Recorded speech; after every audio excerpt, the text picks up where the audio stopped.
Steno Wale Babu welcomes you.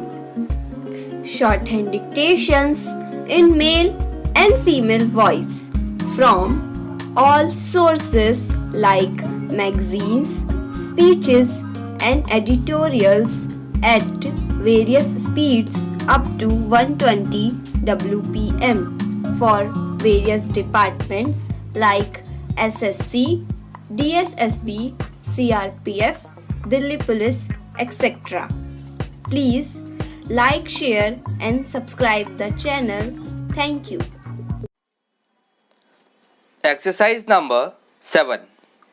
Since yesterday, we have had a very fruitful exchange of opinions on the issues that have been covered in the mid-term appraisal of the 10th five-year plan.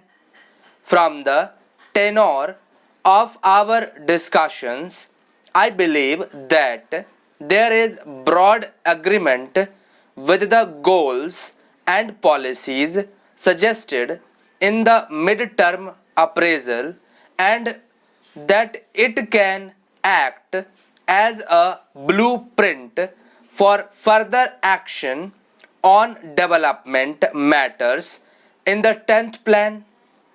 It can also act as the starting point for initiating work on the 11th five-year plan.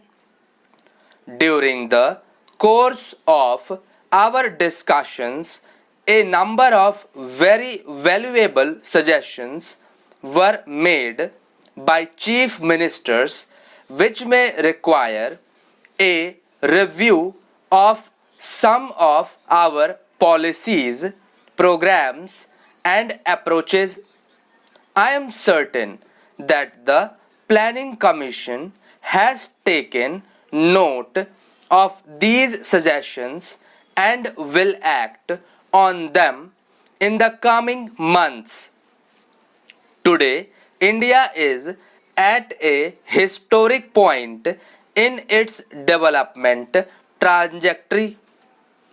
As I said in my opinion remarks yesterday, we are now at a point in time where we can deliver growth at a rate of 7% to 8%. At this point in time, owing to the development over the last 2 decades, there are no external constraints to the growth of our country. It is very much in the realm of possibility for this country to become a prosperous nation, rid of the perennial problems of poverty, ignorance, and disease. The world is today looking at India with great interest as the saga of our development and rise to prominence on the international stage unfolds. Rare are such moments in history when a nation suddenly captures the imagination of the world.